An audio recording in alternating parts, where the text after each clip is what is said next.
பாவங்கள் போக்கவே சாபங்கள் நீக்கவே பூலோகம் வந்தாரையா. மனிதனை மீட்கவே பரலோகம் திருக்கவே சிலுவையை சுமந்தாரையா. கண்ணீரை துடைத்தாரையா, சந்தோஷம் தந்தாரையா. கண்ணீரை துடைத்தாரையா, சந்தோஷம் தந்தாரையா.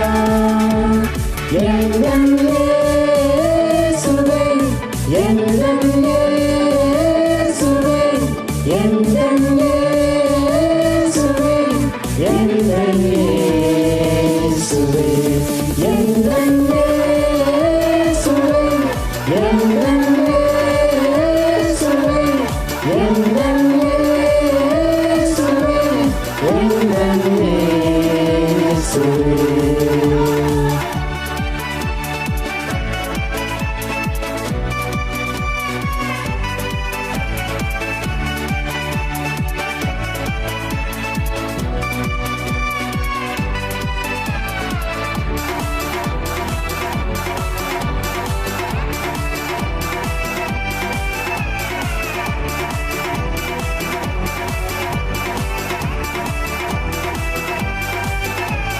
தங்கத்தை கேட்கவில்லை, வைரத்தை கேட்கவில்லை, உள்ளத்தை கேட்டாரையா.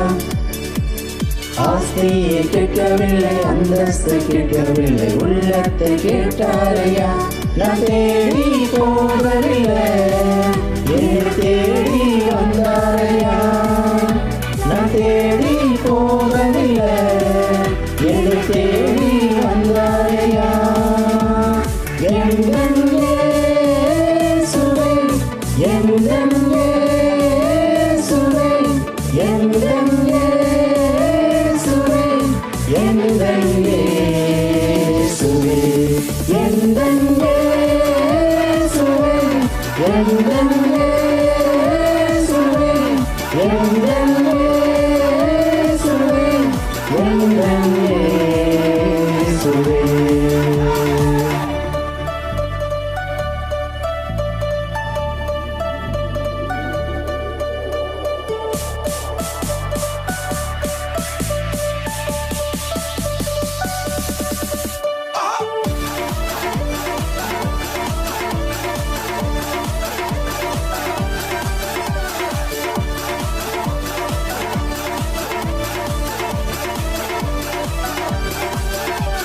தாய் உன்னை மறந்தாலும் தந்தை உன்னை மறந்தாலும் அவர் உன்னை மறக்க மாட்டார்.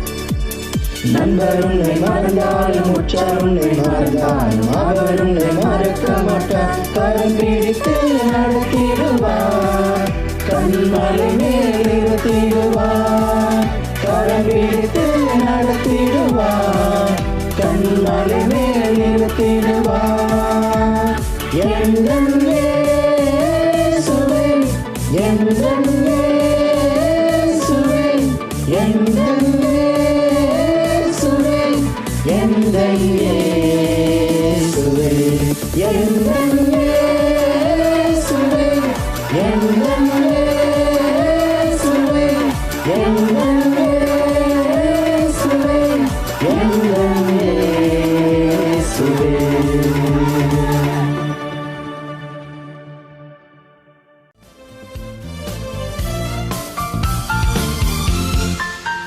வருவாய் தருணம் இதுவே அழைக்கிறாரே, வல்ல ஆண்டவரே சுவண்டை.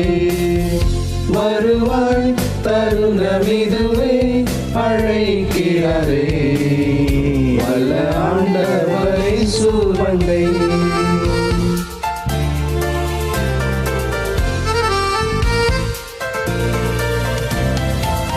மழலையெல்லாம் வீணாளாய் வருத்தத்தோடு கழிப்பது ஏன்? மழலையெல்லாம் வீணாளாய் வருத்தத்தோடு கழிப்பது ஏன்? வந்தவர் தாரும் சரணடைந்தார், வாழ்வித்து உன்னை சேர்த்துக் கொள்வார். வந்தவர் தாரும் சரணடைந்தார், வாழ்வித்து உன்னை சேர்த்துக் கொள்வார். வருவாய் தருணம் இதுவே அழைக்கிறாரே வல்ல ஆண்டவரே சுவனை.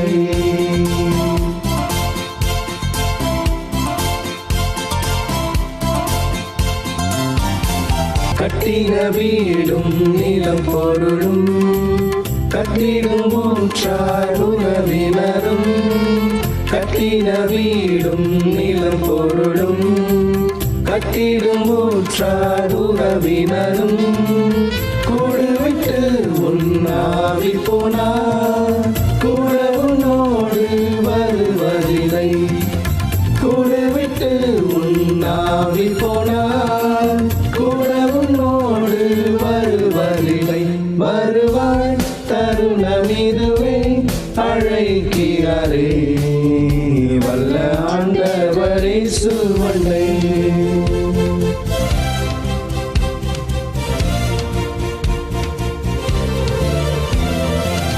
அழகு மாலை நிலைத்திடாதே அதை நம்பாதே மயக்கிடுமே.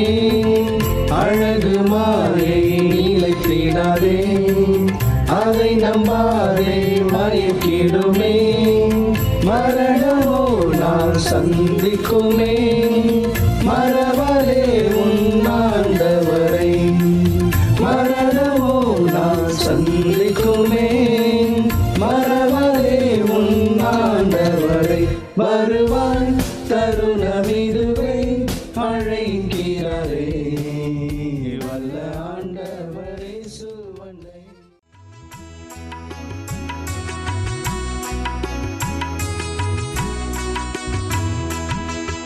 எந்தன் ஜெபவேளை உம்மை தேடி வந்தேன் தேவா பதில் தாருமே. எந்தன் ஜெபவேளை உம்மை தேடி வந்தேன் தேவா பதில் தாருமே.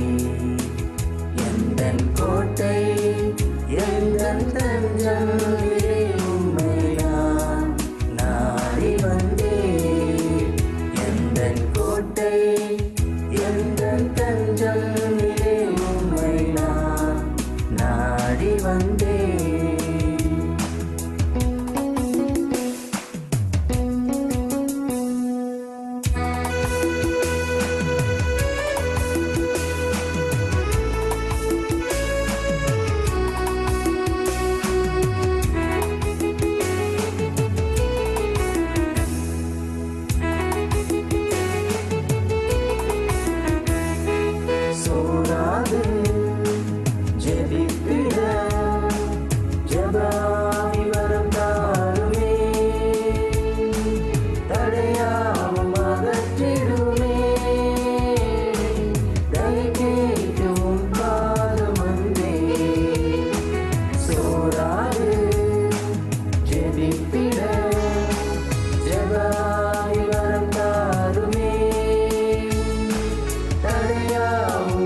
வந்தேன்.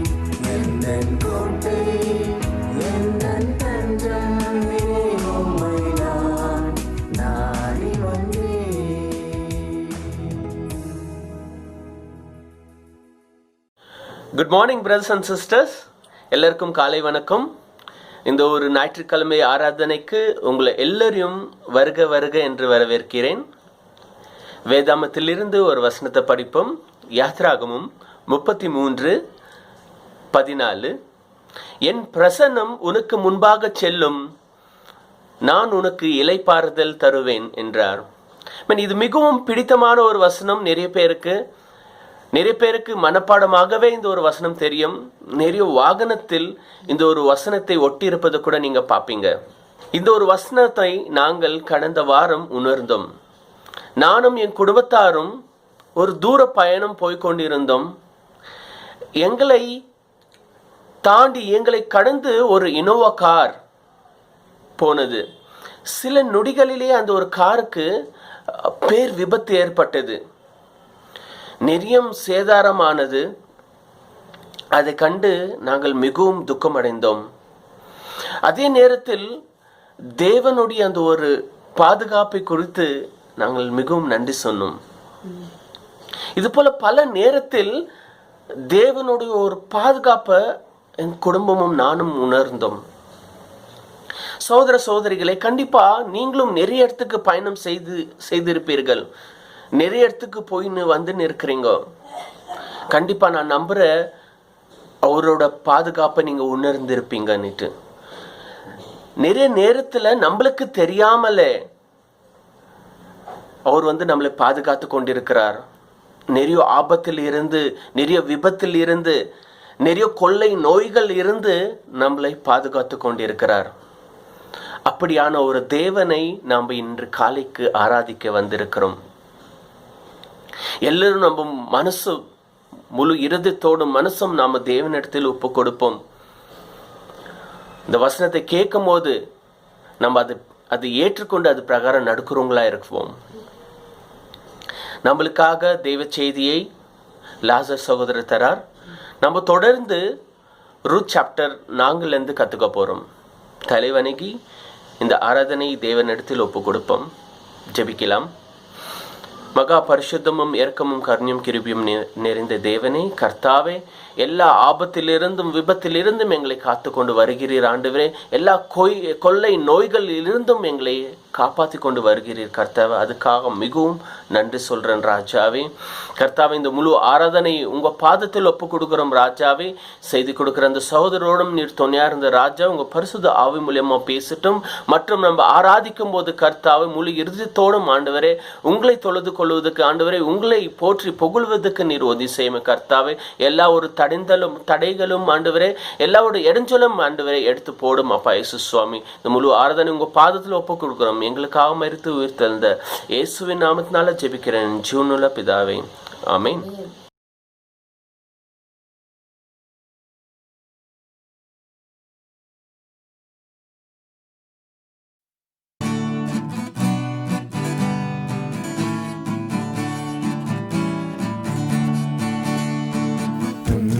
உன்னதமானவரின் உயர் மறைவில் இருக்கிறவன், சர்வவல்லவரின் நிழலில் தங்குவான், இது பரமசிலாக்கியமே.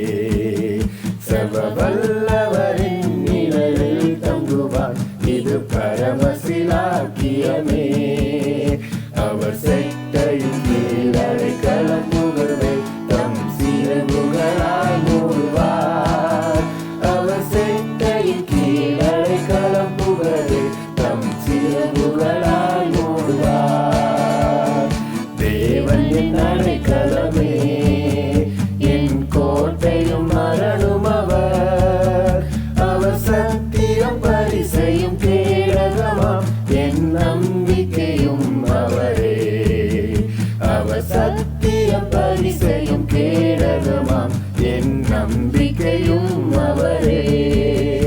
அவர் செட்டையின் கீழ் அடைக்கலம் புகழ்வே, தம் சிறகுகளால் மூடுவார். அவர் செட்டையின் கீழ் அடைக்கலம் புகழ்வே, தம் சிறகுகளால் சிறகுகளால் மூடுவார். இரவின் பயங்கரத்துக்கும் பகலில் பறக்கும் அன்புக்கும் இருளில் நடமாடும் கொள்ளை நோய்க்கும் நான் பயப்படவே மாட்டேன். இருளில் நடமாடும் கொள்ளை நோய்க்கும் நான் பயப்படவே மாட்டேன். அவர் செட்டையின் கீழடை கலப்புகவே தம் சிறகுகளால் மூடுவார். அவர் செட்டையின் கீழடை கலப்புகவே தம் சிறகுகளால் மூடுவார். தேவன் அடைக்கலமே, ஒரு பொல்லாப்பும் சேருவோம். ஒரு வாதையும் கூடாரத்தையே அணுகாமலே காத்திடுவார். ஒரு வாதையும் கூடாரத்தையே அணுகாமலே காத்திடுவார். அவர் செட்டையின் கீழடை கலப்புகவே தம் சிறகுகளால் மூடுவார். அவர் செட்டையின் கீழடை கலப்புகவே தம் சிறகுகளால் மூடுவார். அவர் செட்டையின் கீழடை கலப்புகவே தம் சிறகுகளால் மூடுவார். அவர் செட்டையின் கீழடை கலப்புகவே தம் சிறகுகளால் மூடுவார்.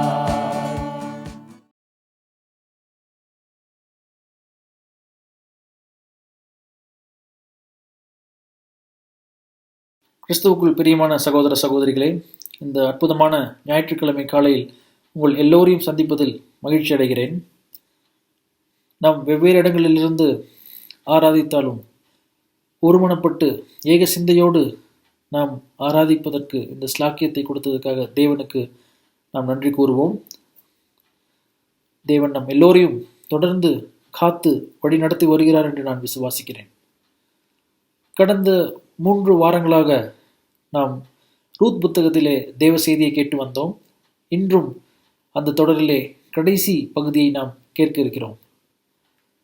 இன்று செய்தியின் தலைப்பு மீட்பின் மீது நம்பிக்கை.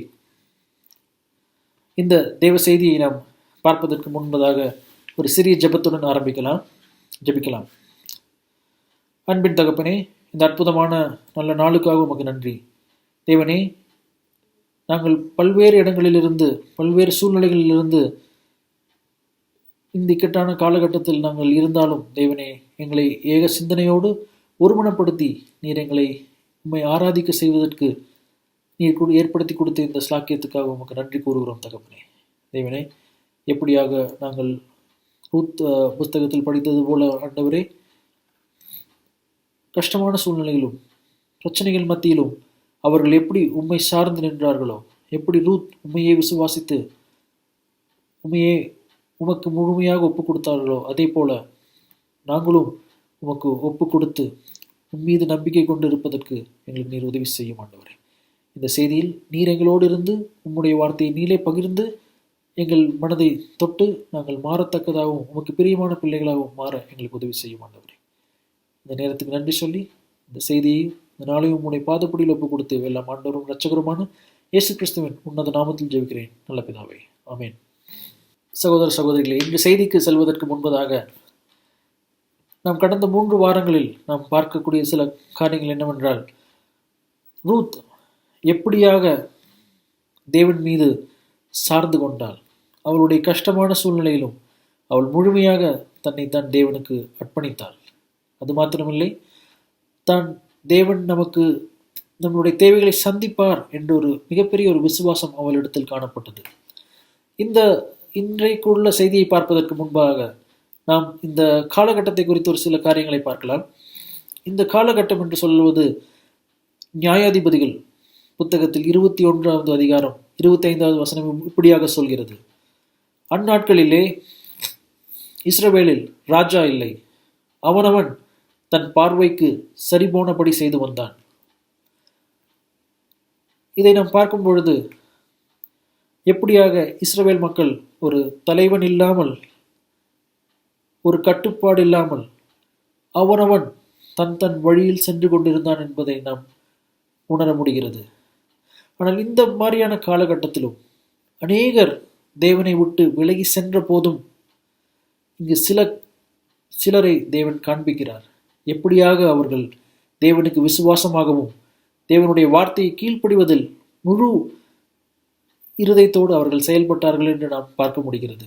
அதிலும் குறிப்பாக ரூத், போவாஸ் மற்றும் நவோமியுடைய வாழ்க்கையை பார்க்கும் பொழுது அவர்கள் எப்படியாக இக்கட்டான சூழ்நிலைகள், கஷ்டமான நேரத்திலும் தேவன் மீது அந்த விசுவாசம் கொண்டார்கள் என்று அவருடைய மீட்பின் மீதும் அவர் நமக்கு போதியவைகளை கொடுப்பார் என்பதன் மீதும் அவர்கள் முழு நம்பிக்கையாக இருந்தார்கள். நாமும் இன்றைய காலகட்டத்தில் அதே மாதிரியான ஒரு நம்பிக்கையோடு நாம் வாழ வேண்டும்.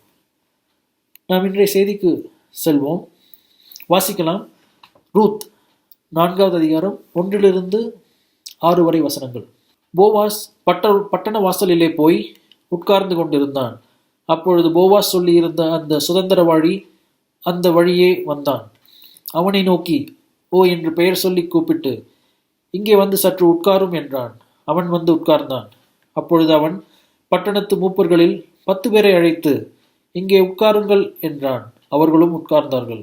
அப்பொழுது அவன் அந்த சுதந்திரவாளியை நோக்கி, எலிமெலேக் என்னும் நம்முடைய சகோதரனுக்கு இருந்த வயல் நிலத்தின் பங்கை மோவாப் தேசத்திலிருந்து திரும்பி வந்த நகோமி விற்கப் போகிறாள். ஆகையால் நீர் அதை ஊராருக்கு முன்பாகவும் என் ஜனத்தின் மூப்பருக்கு முன்பாகவும் வாங்கிக் கொள்ளும்படி உமக்கு அறிய பண்ண வேண்டும் என்றிருந்தேன். நீர் அதை சுதந்திர முறையாக மீட்டுக்கொள்ள மனதிருந்தால் மீட்டுக்கொள்ளும். அதை மீட்டுக்கொள்ள மனதில்லாதிருந்தால் நான் அதை அறியும்படிக்கு எனக்கு சொல்லும். உம்மையும் உமக்கு பின்பு என்னையும் தவிர அதை மீட்கத்தக்கவன் வேறொருவனும் இல்லை என்றான். அதற்கு அவன், நான் அதை மீட்டுக்கொள்கிறேன் என்றான். அப்பொழுது போவாஸ், நீர் நகோமியின் கையில் அந்த வயல் நிலத்தை வாங்குகிற நாளிலே மரித்தவனுடைய சுதந்திரத்தில் அவன் பெயரை நிலை நிற்கும்படிக்கு அதை மரித்தவன் மனைவியாகிய மோவாபிய ஸ்ரீயான ரூத் கையிலும் வாங்க வேண்டியது என்றான். அப்பொழுது அந்த சுதந்திரவாளி, நான் என் சுதந்திரத்தை கெடுக்காதபடிக்கு நான் அதை மீட்டுக்கொள்ள மாட்டேன். நான் மீட்கத்தக்கதை நீர் மீட்டுக்கொள்ளும். நான் அதை மீட்டுக்கொள்ள மாட்டேன் என்றான். இதை நாம் பார்க்கும்போது இதுக்கு முன்னாடி இருக்க ஒரு சின்ன காரியங்களை நாம் பார்க்கலாம். இதுக்கு முந்தின அதிகாரத்தில் நாம் பார்க்கும் பொழுது ரூத் நவோமி அவளிடத்தில் என்ன சொன்னாரோ அதே போல் எல்லா காரியங்களும் செய்தாள். அவள் போவாஸிடம் வந்து என்னை மீட்டுக்கொள்ளும் என்று கேட்டாள். அப்பொழுது போவாஸ், என்னை காட்டிலும் நெருங்கின ஒரு உறவின் முறை உங்களுக்கு இருக்கிறது, அவனிடத்தில் முதலில் கேட்போம். அந்த சுதந்திரவாளி உங்களை மீட்டுக்கொள்ள தயாராக இருந்தால் அவன் மீட்டுக்கொள்ளட்டும், இல்லை என்றால் நிச்சயமாக நான் உங்களை மீட்டுக்கொள்கிறேன் என்று ரூத்திடம் அவன் உறுதியாக சொன்னான். அதை சொல்லிவிட்ட பின்பு அவன் ரூத்தை தன் மாமியாகிய நகோமியிடம் அனுப்பிவிட்டான். இந்த அதிகாரத்திலே நாம் பார்க்கும் பொழுது அதன் பின்பு அவளை அனுப்பிவிட்ட பின்பு அந்த நாளிலே அவன் பட்டண வாசலுக்கு முதலாவதாக போகிறான். இந்த பட்டண வாசல் என்பது அந்த காலத்திலே எல்லா பட்டணத்துக்கும் பட்டண வாசல் என்ற ஒரு மையஸ்தலம் இருந்தது. யார இந்த பட்டணத்தை விட்டு வெளியே போனாலும் சரி, உள்ளே வந்தாலும் சரி, அதை தாண்டிதான் வர வேண்டும். அது ஒரு முக்கியமான இடமாக இருந்தது. அந்த இடத்தை பார்க்கும் பொழுது அங்கே அநேக அந்த பட்டணத்தை சேர்ந்த அதிகாரிகள், வியாபாரிகள் மற்றும் மூப்பர்கள் அங்கே கூடி வருவார்கள். அங்கே இந்த மாதிரியான வியாபாரத்திற்குண்டான காரியங்களை குறித்து பேசுவார்கள். மற்றும் இந்த நிலம் வாங்குவது, விற்பது, இந்த மாதிரியான காரியங்கள், பல சாட்சிகள் முன்பாக செய்ய வேண்டிய சில காரியங்களை இந்த மாதிரியான ஒரு மூப்பர்கள் முன்னிலையில் அவர்கள் சாட்சியாக அங்கு இந்த மாதிரியான காரியங்களை செய்வது ஒரு வழக்கமாக இருந்தது. அதன்படியே அது போவாஸ் அதை நன்கு அறிந்தவனாக இருந்தான். அவன் அந்தபடியே அந்த பட்டண வாசலில் போய் அமர்ந்திருந்தான். அவன் தெரிந்து வந்திருந்தான் அந்த சுதந்திரவாளி நிச்சயமாக அந்த வழியாக வருவான். வரும்பொழுது அவனை பார்த்து சந்தித்து இதை குறித்து பேச வேண்டும் என்று காத்திருந்தான். அவன் எண்ணினபடியே அந்த சுதந்திரவாளியும் வந்தான். அப்பொழுது அவன் அந்த சுதந்திரவாளியை அழைத்து உட்காரும் என்று சொல்லி, அதே போல் ஒரு 10 மூப்பரையும் அழைத்து உட்கார்ந்து இந்த காரியத்தை எடுத்து கூறுகிறான். அவன் நகோமியின் காரியத்தையும், எலிமெலேக் நகோமியின் கணவனாகிய எலிமெலேக் அவனுக்கு உண்டான இஸ்ரவேல் எல்லா மக்களுக்கும் அவர்களுடைய கோத்திரத்தின்படி அவர்களுக்கு சேர வேண்டிய பங்கு எலிமெலேக்குடைய பங்கும் இருந்தது. அந்த பங்கு அவர்கள் இஸ்ரவேலை விட்டு மோவாப் தேசத்துக்கு போனபோது அது அப்படியே விட்டு விட்டது, அங்கே இருந்தது. அதை மீட்டு கொள்ளும்படி நவோமி இப்போ அவளிடத்தில் ஒன்றுமில்லாதபடியால் அதை விற்க அவள் தயாராக இருக்கிறாள். நீர் அதை வாங்கி கொள்ளும் என்பதை மூப்பர் முன்பாகவும் அவன் முன்பாகவும் அந்த சுதந்திரவாளியின் முன்பாகவும் அவன் எடுத்து வைக்கிறான். அப்பொழுது அந்த சுதந்திரவாளி முதலில் சரி, நான் அதை வாங்கிக் கொள்ள தயாராக இருக்கிறேன் என்று சொல்கிறான். அதன் பின்பு என்ன நடக்குது என்று 6வது வசனத்திலே படிக்கும் பொழுது, அப்பொழுது அந்த சுதந்திரவாளி, நான் என் சுதந்திரத்தை கெடுக்காதபடிக்கு நான் அதை மீட்டுக் கொள்ள மாட்டேன், நான் மீட்கத்தக்கதை நீர் மீட்டுக் கொள்ளும் என்று நான் அதை மீட்டுக் கொள்ள மாட்டேன் என்றான். இங்கு பார்க்கும் பொழுது முதலில் அவன் வாங்க தயார் என்று சொன்னான். உடனே போவாஸ் அதனோடு இருக்கக்கூடிய மற்றொரு காரியத்தையும் கூறினான். அவன் என்ன கூறினான் என்றால், நீர் அந்த நிலத்தை வாங்கும் பொழுது அதனோடு அந்த மரித்தவனுடைய மனைவியாகிய மோவாப் தேசத்தால் ஆகிய ரூத்தையும் நீ சேர்த்து திருமணம் செய்து கொள்ள வேண்டும். இது பார்க்கும் பொழுது நியாய பிரமாணத்தின்படி அவர்களுக்கு இஸ்ரவேல் மக்களுக்கு கொடுக்கப்பட்ட மோசையின் மூலியமாக கொடுக்கப்பட்ட ஒரு கட்டளைகள் ஒன்றாக இருக்கிறது. அந்த காலத்திலே ஒருவன் சந்ததி இல்லாமல் மரித்து போனான் என்றால் அவனுடைய சந்ததியை தொடர்ந்து நிலைநாட்ட அவனுடைய குடும்பத்தார் யாராவது வந்து அதை ஏற்றுக்கொள்ள வேண்டும். அப்படி அவனுக்கு யாரும் இல்லை என்றால் அவனுடைய உறவின் முறையில் நெருங்கிய உறவில் முதலாம் இருப்பவர்கள் அதை பெற்றுக்கொள்ள வேண்டும். அப்படி இல்லாவிட்டால் அதற்கு அடுத்தபடியாக இருக்கிறவர்கள் யாரோ ஒருவர் வந்து பெற்றுக்கொள்ள வேண்டும். அந்தபடியே அது மாத்திரமில்லை, அவனுடைய மனைவியும் அவனுடைய மனைவியை தன் மனைவியாக அவன் ஏற்றுக்கொண்டு அவனுடைய சகோதரனுக்கு அவன் செய்ய வேண்டிய அந்த கடமையாக இது இஸ்ரவேல் மக்களுக்கு தேவன் கொடுத்த ஒரு கட்டளையாக இருந்தது. அந்தபடி இந்த காரியத்தை அவன் எடுத்து சொன்னபோது அந்த சுதந்திரவாளி அதை ஏற்றுக்கொள்ள மனதில்லாமல் இருந்தான். அவன் நினைத்திருக்கலாம், அவன் இந்த காரியத்தின் மூலியமாக இந்த ரூத்தை திருமணம் செய்து கொண்டால் அவனுக்கு இருக்கக்கூடிய அந்த சொத்திலே எலிமெலேக்கு குடும்பத்துக்கும் ஒரு பங்கு போயிரும், அவன் இழக்கக்கூடிய சூழ்நிலை ஏற்படும் என்று நினைத்து, எனக்கு இந்த பிரச்சனை வேண்டாம், என்னுடைய சுதந்திரம் கெட்டு போகாதபடிக்கு நான் இதை வாங்க விரும்பவில்லை என்று அவன் தள்ளி ஒதுங்கிவிட்டான். சகோதர சகோதரிகளே, நிறைய நேரத்தில் நம்ம வாழ்க்கையிலும் அப்படிதான் நம்ம யோசிக்கிறோம். நம்ம எல்லா நேரத்துலையும் நமக்கு நன்மை கிடைக்கிறத மாத்திரம் தான் பார்த்துட்டு இருக்கோம். நமக்கு நன்மையானது ஏதாச்சும் கிடைக்குமா, நன்மையை மாத்திரம் நம்ம பெற்றுக்கொள்ள நம்ம ஆசையாக இருக்கும். இது இன்னொரு இடத்துல பார்க்கலாம். யோபு 2வது அதிகாரம் 10வது வசனம் இப்படியாக சொல்கிறது, அதற்கு அவன், நீ பைத்தியக்காரி, பேசுவதைப் போல் பேசுகிறாய், தேவன் கையிலே நாம் நன்மையை பெற்று நாம் தீமையை பெற வேண்டாமோ என்றான். இவைகள் எல்லாவற்றிலும் யோபு தன் உதடுகளினால் பாவம் செய்யவில்லை. இங்கு நாம் யோபுடைய வாழ்க்கை குறித்து நாம் எல்லோருக்கும் அறிந்திருக்கும். அவன் எல்லாவற்றையும் மிகுந்த ஐஸ்வர்யவனாக இருந்தான். ஆனால் ஒரே நாளிலே எல்லாவற்றையும் இழந்து தன் சரீர சுகத்தையும் இழந்து பாடுகள் படும் பொழுது அவன் மனைவி அவனை நிந்தித்தாள். அப்பொழுது யோபு தன் மனைவியிடம் சொன்னால், நன்மையை மாத்திரம் தேவனிடத்தில் எதிர்பார்க்கலாமோ, தீமையும் சேர்ந்து நாம் அனுபவிக்கிறது நம்முடைய வாழ்க்கையில் அது அல்லவா என்பதை அவன் அறிந்திருந்து அவன் மனைவியிடத்தில் அவன் பேசுகிறான். அப்படியாக அவன் சொல்கிறான். சகோதர சகோதரிகளை, நாமும் அநேக நேரத்தில் நம் வாழ்க்கையில் நன்மையானது மாத்திரம் எனக்கு கிடைச்சா போதும், தீமை எனக்கு வரக்கூடாது, தீமை என்பதே நம்முடைய வாழ்க்கையில் இருக்கக்கூடாது என்று நாம் சிந்திக்கிறவர்களாக இருக்கிறோம். அதனால்தான் நாம் அநேக நேரத்தில் நாம் விசுவாசத்தில் தடுமாறுகிறவர்களாகவும் நம்மால் கர்த்தருக்கு பிரியமாக நடந்து கொள்ள முடியாத ஒரு சூழ்நிலையில் நாம் அநேக நேரத்தில் நாம் தள்ளப்படுகிறோம்.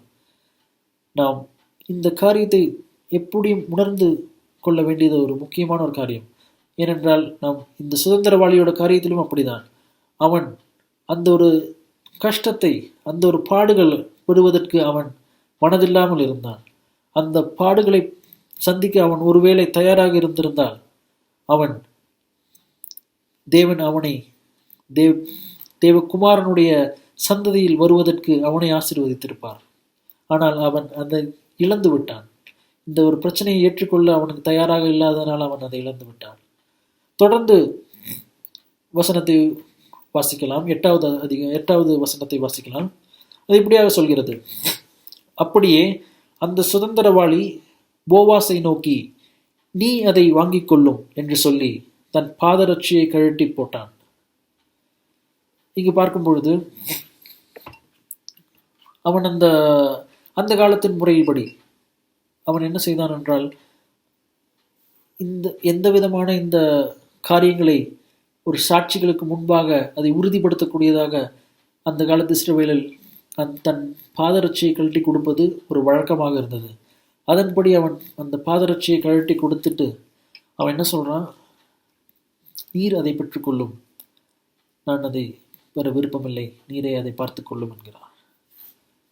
அந்தபடி ஆனால் போவாஸ் அவருக்கு மிகுந்த மரியாதை உள்ளவனாகவும் அவனுக்கு மரியாதை செலுத்தி அதை நல்ல விதமாக பெற்று அதை ஏற்றுக்கொண்டான். சகோதர சகோதரிகளே, நாமும் பல நேரத்தில் பாடுகள் படுவதற்கு மனதில்லாமல் போய்விடுகிறோம். நாம் நன்மையை மாத்திரம் கிடைத்தால் போதும் என்று தீமையை வேண்டாம் என்று நினைக்கிறோம்.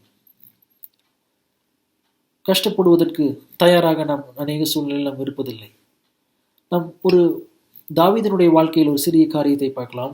அதற்கு தாவீது ராஜா ஓர்னானை நோக்கி, அப்படியல்ல, நான் உன்னுடையதை இலவசமாய் வாங்கி கர்த்தருக்கு சர்வாங்க தகன பலியை இடாமல் அதை பெரும் விலைக்கு வாங்குவேன் என்று சொல்லி, இங்கு தாவீதினுடைய வாழ்க்கையில் ஒரு அற்புதமான ஒரு விஷயம், அவன் கொண்டிருந்த ஒரு கொள்கையை நாம் பார்க்க முடிகிறது. தாவீது ராஜா என்ன சொன்னார் என்றால், தேவன் அவனுக்கு ஒரு பலிபீடத்தை கட்ட சொன்னபோது அவன் அந்த ஒர்னானின் இடத்தில் போய் அங்கே அவன் கட்ட வேண்டும் என்று அவனுக்கு தேவன் சொன்னபடியினால் அவன் அங்கே சென்று அதை வாங்க போனான். அப்பொழுது ஒர்னான் சொல்கிறான், ராஜாவே, நான் இதை உமக்கு இலவசமாக கொடுக்கிறேன். இது மாத்திரமல்ல, அந்த பலி செலுத்தக்கூடிய எல்லா பொருட்களையும் நான் உமக்கு இலவசமாக கொடுக்கிறேன். இது எல்லாமே உம்முடையது, நீர் பயன்படுத்தும் என்கிறான். ஆனால் தாவீது என்ன சொல்கிறார் என்றால், நான் கர்த்தருக்கு செய்வதில் நான் உம்மிடத்திலிருந்து இலவசமாய் எதையும் பெற மாட்டேன் என்று சொல்கிறான். இதில் நாம் நிச்சயமாக உணர வேண்டியது ஒரு காரியம் இருக்கு. தாவீது ஒரு தேவனுடைய இருதயத்திற்கு பின் இருந்த ஒரு மனிதனாக நாம் வேதம் சொல்கிறது. அவனிடத்தில் ஒரு காணப்பட்ட ஒரு விஷயம் என்னவென்றால், தன்னைத்தான் அர்ப்பணித்து அப்படிதான் தேவனுக்கு சேவை செய்ய வேண்டும் என்பதில் அவன் உறுதியாயிருந்தான். தேவனுக்கு இலவசமாய் செய்வதில் அவனுக்கு விருப்பமில்லாதவனாயிருந்தான். நம்மை வருத்தி, நம்மை அர்ப்பணித்து, நம் பிரச்சனைகளை நாம் சந்தித்து, அதன் பின்பு நாம் அதை சந்தித்து நாம் செய்யக்கூடியது தான் தேவனுக்கு செய்யக்கூடிய அர்ப்பணையாக இருக்கிறது. அதுதான் தேவனுக்கு பிரியமான ஒரு வாழ்க்கையும் பிரியமான ஒரு சித்தமுமா அவரோட சித்தமுமா இருக்கிறது. இன்று நாம் அநேகர் மிகுந்த சுயநலமான வாழ்க்கை வாழ்ந்து கொண்டிருக்கிறோம். நாம் நம்முடைய வேலை, நமக்கு வேண்டியது மாத்திரம் கிடைத்தால் போதும். இந்த வேலைகள், பிரச்சனைகள், கஷ்டங்கள் அது மற்றவர்கள் பார்த்து கொள்ளட்டும், எனக்கு இந்த பிரச்சனை வேண்டாம், நன்மைகள் மாத்திரம் எனக்கு போதும். இந்த மாதிரி நம்ம வாழ்ந்து கொண்டு இருக்கிறதுனால தான் நம் தேவனுடைய ஆசீர்வாதங்களை பெற்றுக்கொள்ள முடிவதில்லை.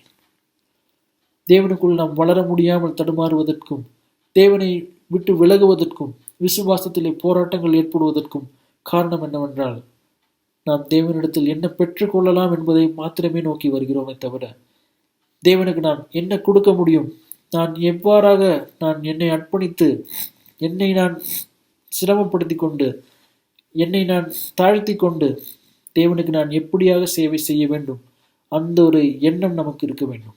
அப்படி ஒரு எண்ணத்தோடு நாம் காரியங்களை செய்யும் பொழுது நிச்சயமாக தேவன் நமக்கு நம்முடைய தேவைகளை அற்புதமான விதத்தில் சந்திப்பார். நாம் செய்யக்கூடிய காரியங்கள் ஒன்றையும் அவர் மறக்காதவர். இப்படி பார்க்கும் பொழுது இந்த இடத்திலே நம்முடைய வாழ்க்கையிலும் போவாசுடைய வாழ்க்கையிலும் இங்கே பார்க்கும் பொழுது அவர் கிறிஸ்துவுக்கும் அவருக்கும் சில ஒற்றுமைகள் காணப்படுகிறது. இந்த மீட்பினுடைய காரியத்தில் பார்க்கும் பொழுது போவாஸ் அவன் புறஜாதியாரான ரூத் மற்றும் அவனுடைய சொந்த ஜாதியாரான இஸ்ரவேல் ஊராளாகிய நவோமி, இவர்கள் 2 பேரையும் அவன் மீட்டுக்கொண்டான். கிறிஸ்துவும் அதே போல் புற ஜாதியாரையும் இஸ்ரவேல் மக்களையும் ஒன்றாக இணைத்து தனக்குள்ள அவர் மீட்டுக்கொண்டார். அது மாத்திரமில்லை, போவாசும் இங்கு அந்த நவோமியையும் குறிப்பாக ரூத்தையும் பெற்றுக்கொள்வதற்கு அவன் விலைக்கிரயம் செலுத்த வேண்டியிருந்தது. கிறிஸ்துவும் அதே போல் தன் சொந்த சரீரத்தை கொடுத்துதான் நம்மை மீட்டுக்கொண்டார். இப்படியாக சில ஒற்றுமைகளை போவாசுடைய வாழ்க்கையிலும் கிறிஸ்து நமக்கு செய்த அந்த மீட்பிலும் நாம் சில ஒற்றுமைகளை பார்க்க முடிகிறது. அது மாத்திரமல்ல, போவாசுடைய வாழ்க்கையை பார்க்கும் பொழுது அவன் இந்த ரூத்தை மீட்டுக் கொள்வதற்கு அவன் எளிதில் பண்ண முடியவில்லை. அவனுக்கு சில காரியங்கள் அவன் செய்ய வேண்டியதாக இருந்தது. ஒன்று, அவன் நியாயப்பிரமாணத்தின்படி அதற்கு கீழ்ப்படிந்து அவன் செயல்பட வேண்டியிருந்தது. மற்றொன்று, அவன் ரூத்தை பெறுவதற்கு விலைக்கிரயம் செலுத்த வேண்டியதிருந்தது. முதலாவதாக அவன் இதற்கு முந்தின அதிகாரத்தில் நாம் பார்க்கும் பொழுது ரூத் அவனிடத்தில் வந்து, என்னை நீங்கள் மீட்டுக்கொள்வீர்களா என்று கேட்டபோது அவன் உடனடியாக அவன் சரி, நான் உன்னை மீட்டுக்கொள்கிறேன் என்று அவன் சொல்லவில்லை. அவனுடைய இந்த சட்ட திட்டத்தின்படி, நியாய பிரமாணத்தின்படி அதற்கு கீழ்ப்படிந்து அதன்படி என்ன சொல்கிறதோ அதை முறையாக செய்தான். வாசிக்கலாம். என்னாகவும் 27வது அதிகாரம் 8 - 11 வசனங்கள் இப்படியாக சொல்கிறது. மேலும் நீ இஸ்ரவேல் புத்திரரை நோக்கி, ஒருவன் குமாரன் இல்லாமல் மரித்தால் அவனுக்குரிய சுதந்திரத்தை அவன் குமாரத்திற்கு கொடுக்க வேண்டும். அவனுக்கு குமாரத்தியும் இல்லாதிருந்தால் அவனுக்குரிய சுதந்திரத்தை அவன் சகோதரருக்கு கொடுக்க வேண்டும். அவனுக்கு சகோதரரும் இல்லாதிருந்தால் அவனுக்குரிய சுதந்திரத்தை அவன் தகப்பனுடைய சகோதரருக்கு கொடுக்க வேண்டும். அவன் தகப்பனுக்கு சகோதரர் இல்லாதிருந்தால் அவனுக்குரிய சுதந்திரத்தை அவன் வம்சத்திலே அவனுக்கு கிட்டின உறவின் முறையானுக்கு சுதந்திரமாக கொடுக்க வேண்டும். இது கர்த்தர் மோசேக்கு கட்டளையிட்டபடியே இஸ்ரவேல் புத்திரருக்கு நியாயப்பிரமாணமாயிருக்க கடவுது என்று சொல் என்றார். இது பார்க்கும் பொழுது போவாஸ் அவன் இந்த நியாயப்பிரமாணத்தின் காரியங்களை அறிந்தவனாக இருந்தான். அவனுக்கு தெரிந்தது தேவனுடைய சித்தம் என்னவென்றும் தேவனுடைய நியாயப்பிரமாணம் என்னவென்றும் அதை நான் கீழ்ப்படிய வேண்டும் என்பதை போவாஸ் அறிந்திருந்தான். அவன் தேவனுக்கு கீழ்ப்படிந்து அவனுடைய சொந்த சித்தத்தின்படி, அவனுடைய சொந்த இச்சையின்படி அவன் செய்யாமல் அவன் முழுமையாக இதை கடைபிடித்தான். அது மாத்திரமில்லாமல் அவன் இவனை காட்டிலும் நெருங்கின ஒரு உறவினர் இருந்ததை அறிந்து அவன் முதலாவது இந்த காரியத்தை அவரிடத்தில் சொல்கிறான். அவனும் இதை மீட்டுக்கொள்ள தயாராக இல்லாத போதுதான் அவன் இதை ரூத்தையும் அவங்களுடைய நிலத்தையும் மீட்டுக்கொள்ள அவன் தயாராகிறான். சகோதர சகோதரிகளே, நாம் இதை பார்க்கும் பொழுது கிறிஸ்து நமக்கு செய்த மீட்பை குறித்து நாம் சிந்திக்க வேண்டியதாக இருக்கு. கிறிஸ்துவும் அவரை தன்னைத்தான் அர்ப்பணிப்பதற்கு முன்பாக அவர் சில தேவனுடைய கட்டளைகள் எல்லாவற்றையும் அவர் கீழ்ப்படியதாக வேண்டியதாக இருந்தது. அது மாத்திரமில்லை, அவருடைய வாழ்க்கையில் ஒரு பாவமற்ற, எந்த விதமான பாவமும் இல்லாத ஒரு வாழ்க்கை வாழ வேண்டியது ஒரு ஒரு ஒரு காரியமாக இருந்தது. அவர் அப்படி நிறைவேற்ற வேண்டியது இருந்தது. அதை பார்க்கும் பொழுது கிறிஸ்து அவருடைய வாழ்க்கையில் எந்த விதமான பாவமும் இல்லாமல் முடிவு பரியந்தம் அவர் ஒரு பரிசுத்தராக வாழ்ந்தார். அது மாத்திரமில்லை, அவர் பிதாவினுடைய எல்லா விதமான கட்டளைகளையும் அவருடைய சித்தத்தையும் அடிப்பிளராமல் அவர் அப்படியே அதை செய்து முடித்தவராக இருக்கிறார். அதனால்தான் இயேசு அந்த தன்னைத்தான் பலியிடுவதற்கு ஒரு தகுதியுள்ள ஒரு பலியாக மாறினார். அதன் பின்பாக போவாசும் பார்க்கும் பொழுது அவன் ரூத்தை மீட்டுக் கொள்வதற்கு விலை கிரயம் செலுத்திதான் வாங்க முடிந்தது. ஆனால் நம் ஆண்டவராகிய இயேசு தன்னைத்தான் அந்த விலை கிரயமாக தன் சொந்த ஜீவனையும் தம் கடைசி சொட்டு இரத்தம் வரை நமக்காக கொடுத்துதான் நம்மை மீட்டார். பிலிப்பியர் 2வது அதிகாரம் 8வது வசனம் இப்படியாக சொல்கிறது: அவர் மனுஷ ரூபமாய் காணப்பட்டு மரண பரியந்தம், அதாவது சிலுவையின் மரண பரியந்தமும் கீழ்ப்படிந்தவராகி தம்மை தாமே தாழ்த்தினார். ஆமென். நாம் கிறிஸ்துவனுடைய இந்த அவர் தம்மை தான் முழுமையாக தாழ்த்தினார் என்பதை நாம் இதிலிருந்து காண முடிகிறது. அவர் முதலாவதாக அந்த சட்டதிட்டங்கள் எல்லாவற்றுக்கும் கீழ்ப்படிந்தார். தன்னைத்தான் அந்த பலி கொடுப்பதற்கு தயாராக மாற்றினார்.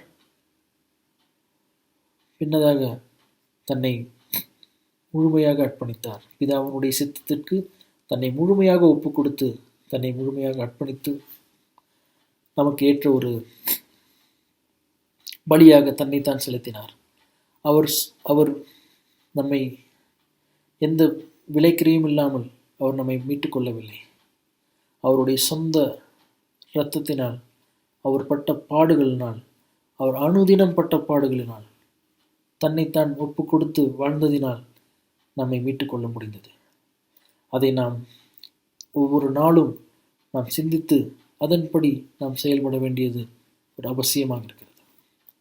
அதன் பின்பு இங்கு பார்க்கும் பொழுது ரூத் புஸ்தகம் 18 22 வரை வசனங்களை படிக்கும் பொழுது நாம் எப்படியாக போவாஸ் இந்த காரியத்தை செய்வதனால் தேவன் போவாஸை பயன்படுத்தி அவன் மூலியமாக மீட்பரும் இரட்சகருமான நம் ஆண்டவராகிய இயேசு கிறிஸ்துவை அவனுடைய வம்சாவளியில் பிறக்கச் செய்து அவனை கௌரவித்தார். அதேபோல் நம்முடைய ரூத்துடைய வாழ்க்கையில் பார்க்கும் பொழுதும் எப்படியாக அவள் தன்னை நவோமிக்கு முழுமையாக ஒரு கீழ்ப்படிதலோடு இருந்து பின்பு தேவன் மீது தன்னை முழுமையாக சார்ந்து விசுவாசித்து தன்னை தான் அர்ப்பணித்து அவர் என்னை மீட்பார் என்பதிலே முழுமையாக தன்னை ஒப்பு கொடுத்து விசுவாசித்தாள் அவள். அதனால் தான் நாம் பார்க்க முடிகிறது எப்படி தேவன் அற்புதமான விதத்தில் அவர்களுடைய வாழ்க்கையில் இடைப்பட்டு அவர்களுடைய பிரச்சனைகள், பாடுகள் எல்லாவற்றையும் போக்கி அவர்களுக்கு ஒரு நல்ல ஒரு வாழ்க்கையை ஏற்படுத்தி கொடுத்தார் என்பதை நாம் இங்கு பார்க்க முடிகிறது. முடிவிலே நாம் சிந்திக்க வேண்டிய சில காரியங்கள், நாம் நம்முடைய வாழ்க்கையில் நம்முடைய மெய்யான மீட்பர் யார் என்பதை நாம் தெரிந்து கொண்டோமா? இல்லை என்றால் இப்பொழுதாவது நாம் தெரிந்து கொள்ள வேண்டிய ஒரு அவசியம் இருக்கிறது. நம்மை மீட்பதற்கு மெய்யான மீட்பர் நம் ஆண்டவராகிய இயேசு கிறிஸ்துவே. ஏனென்றால் அவர் ஒருவரே அந்த மீட்புக்குண்டான எல்லா விதமான தகுதியும் உடையவராக இருந்தார். அதேபோல் ஒரு மீட்பருக்குண்டான அவரே தன்னைத்தான் தன் சொந்த ஜீவனை நமக்காக கொடுத்து தன்னையே ஒரு விலைக்கிரயமாக, மிகப்பெரிய ஒரு விலைக்கிரயம் செலுத்தி நம்மை மீட்டுக் கொண்டார். சகோதரி சகோதரிகளே, இன்று நம்முடைய வாழ்க்கையில் எந்த சூழ்நிலைகள் நாம் இருந்தாலும், எந்த போராட்டத்தின் மத்தியில் நாம் சென்று கொண்டிருந்தாலும் நாம் விசுவாசிப்போம். ரூத்தை போல நாம் தேவன் மீது, அவருடைய மீட்பின் மகிமையின் மீது நாம் நம்முடைய விசுவாசத்தை வைப்போம். ஒரு காலம் தேவன் அவரை விசுவாசிப்பவர்களை கைவிடுபவர் அல்ல. அவர் எப்பொழுதும் தன்னை விசுவாசிப்பவர்களை காத்து அவர்களுடைய சூழ்நிலைகள் எல்லாவற்றையும் மாற்றக்கூடியவராக இருக்கார். ஆனால் அந்த பொறுமையும் அந்த சகிப்பும் அந்த அர்ப்பணமும் நம்மிடத்தில் இருக்க வேண்டும். அப்படி நாம் பொறுமையோடும் அந்த விசுவாசத்தோடும் காத்து நிற்கும் பொழுது தேவனுடைய வல்லமையான கரத்தை நாம் நம்முடைய வாழ்க்கையில் பார்க்க நேரிடும். இந்த நேரத்தில் நாம் திருவிருந்திலே கலந்து கொள்ளும் பொழுது நாம் இந்த அப்பத்தையும் திராட்சை ரசத்தையும் எடுத்துக்கொள்ளும் பொழுது நம்முடைய வாழ்க்கையை குறித்து நாம் ஒரு நிமிடம் நாம் சிந்தித்து பார்த்து நாம் இன்னும் எந்த இடங்களில் நாம் மாற வேண்டுமோ அதற்கு நாம் மாறுவதற்கு அர்ப்பணித்து நாம் இந்த திருவிருந்திலே கலந்து கொள்வோம். நாம் ஜெபிக்கலாம். கண்களை முடிஞ்சு விட்டோம். மகா அன்பும் கிருபையும் கருணையும் இரக்கமும் உள்ள எங்கள் அன்பின் தகப்பனே, இந்த அற்புதமான நாளுக்காக மீண்டும் நன்றி. தேவா, நீர் உம்முடைய ஒரே குமாரனை எங்களுக்காக இந்த பூமிக்கு அனுப்பினதற்காக நன்றி ஆண்டவரே. உம்முடைய இந்த பேரன்பும் இரக்கமும் அதற்கு நாங்கள் தகுதியற்றவர்கள் அல்ல ஆண்டவரே. இருப்பினும் நீர் எங்கள் மீது அளவு கடந்த அன்பினால் உம்முடைய குமாரனை அனுப்பினீர் ஆண்டவரே. அதேபோல் இயேசுவை, நீர் எங்களுக்காக அனுதினம் உம்முடைய சிலுவையை நீர் தூக்கி உம்மையே நீர் எல்லா விதமான சூழ்நிலையிலும் உம்மை நீர் பிதாவின் கரத்தில் ஒப்பு கொடுத்து அர்ப்பணித்து விசுவாசித்து எங்களுக்காக நீர் பாடுகள் பட்டீர் ஆண்டவரே. அதற்காக நன்றி. இம்மட்டுமாக நீர் பாடுபட்டு எங்களை நீர் மீட்டதற்காக உமக்கு நன்றி. தேவனே, இந்த காலகட்டத்தில் நாங்கள் உம்மை முழுமையாக சார்ந்து நிற்பதற்கும் உம்முடைய நாமத்திற்கு நாங்கள் மகிமை செலுத்தும்படியாக நாங்கள் வாழ்வதற்கு எங்களுக்கு உதவி செய்யும். தேவனே, நாங்கள் எங்களுடைய பாவங்கள், குற்றங்கள், குறைகளை மன்னியும் எங்களை நீர் பலப்படுத்தும் ஆண்டவரே. உம்முடைய வார்த்தையின் மூலியமாக பலப்படுத்தும். இந்த சோதனைகள், எந்த சோதனைகள், போராட்டங்கள், பிரச்சனைகள் வரும்போதும் ஆண்டவரே, நாங்கள் சோர்ந்து போகாமல் விசுவாசத்தோடு உம்மீதும் உம்முடைய வார்த்தையின் மீதும் உம்முடைய மீட்பின் மீதும் நாங்கள் விசுவாசம் கொண்டு நாங்கள் வாழ எங்களுக்கு அந்த ஒரு சிந்தனையும் ஒரு வாழ்க்கையும் எங்களுக்கு தாரும் ஆண்டவரே. எங்கள் மத்தியில் நோய்வாய்ப்பு இருக்கக்கூடிய சகோதர சகோதரிகளும் வயது முதிர்ந்தவர்களுக்காக ஜெபிக்கிற ஆண்டவரே, அவர்களை நீர் காத்து அவர்களை சீக்கிரம் குணப்படுத்தும். இந்த நேரத்துக்கும் இந்த நாளுக்காக நன்றி சொல்லி இவையெல்லாம் ஆண்டவரும் இரட்சகருமான இயேசு கிறிஸ்துவின் அற்புத நாமத்தில் ஜெபிக்கிறேன் நல்ல பிதாவே. ஆமென். நன்றி சகோதர சகோதரிகளே. சகோதர சகோதரிகளே, ரொம்ப ஒரு அற்புதமான செய்தியை கேட்டிருப்பீங்கன்னு நம்புகிறேன். உண்மையிலே எனக்கு ரொம்ப ஒரு உற்சாகமாக இருந்துச்சு இந்த செய்தி. எப்படி ஒரு அழகாக லாசர் பிரதரை எடுத்து கனெக்ட் பண்ணார்.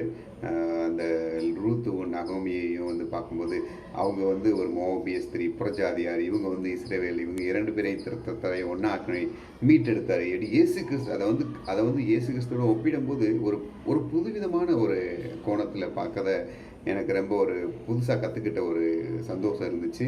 ஸோ எப்படி இயேசு கிறிஸ்து இருதிரத்தாரையும் புறஜாதியாரையும் சரி இஸ்ரவேல் மக்களையும் நம்மளை சேர்த்து கொண்டாரோ, அது மாதிரி போவாஸ் கூட இருதிரத்தாரை மீட்டெடுத்தார் அப்படின்னு சொல்லி அவர் நினச்சிருந்தா எப்படின்னாலும் அதை பண்ணியிருந்திருக்கலாம். ஆனால் அவர் சட்டத்தின்படி ஒழுங்கின்படி சிரமமாக கரெக்டாக அதை செய்யணும்னு சொல்லி எடுத்து செஞ்சார். அதற்கு ரொம்ப அற்புதமாக நம்ம லாசர் பிரதர் எடுத்து விவரித்து சொன்னாங்க. மிக்க நன்றி பிரதர், ரொம்ப அற்புதமாக சொன்னீங்க. சகோதர சகோதரிகளே, நம்ம எல்லாருக்கும் சில அறிவிப்புகள் இருக்குது. அடுத்த வாரம் ஞாயிற்றுக்கிழமை காலையில் 9:30 மணிக்கு இதே மாதிரி காணொலி மூலமாக நமக்கு செய்தி இருக்கும். இன்றைக்கி எப்படி எல்லோரும் சரியாக பங்கெடுத்தீங்களோ அதே மாதிரி அடுத்த வாரமும் பங்கெடுக்கும்படி கேட்டுக்கொள்கிறேன். பெற்றோர்கள் அனைவரும் தங்களுடைய பிள்ளைங்க கேகேசி ப்ரீ டீன்ஸ் பசங்க அவங்களுடைய கூட்டத்துக்கு அனுப்பும்படி உற்சாகப்படுத்தும்படி கேட்டுக்கொள்கிறேன். அதே போல் வாரந்தோறும் நாம் கொடுக்குற ஏழைகளுக்கான காணிக்கையை இந்த ஸ்லைடில் காணப்படுற ராஜுவோட நம்பருக்கு நீங்கள் கூகுள் பே இல்லை ஃபோன்பே மூலமாக அனுப்பும்படி கேட்டுக்கொள்ளப்படுகிறீர்கள். அதே போல் மாதந்தோறும் கொடுக்குற காணிக்கையை நம்ம HDFC account number, Kasturba road பிரான்ச்சுக்கு IFC கோடுக்கு நீங்கள் IFC கோடு 0000 9 என்ற நம்பருக்கு நீங்கள் அனுப்பும்படி கேட்டுக்கொள்ளப்படுவீர்கள். இன்னொரு முக்கியமான ஒரு அறிவிப்பு, இன்று மாலை முதியோர்களுக்காக, சீனியர் சிட்டிசனுக்காக ஒரு சிறப்பான கூட்டம் அரேஞ்ச் பண்ணியிருக்காங்க. சாயங்காலம் 6 மணிக்கு உங்களோட குடும்ப சபையில் இருக்கிற ஒவ்வொரு பெரியவர்களையும் முதியோர்களையும் தயவுசெய்து அதில் பங்கேற்கும்படி கேட்டுக்கொள்ளப்படுவீர்கள்.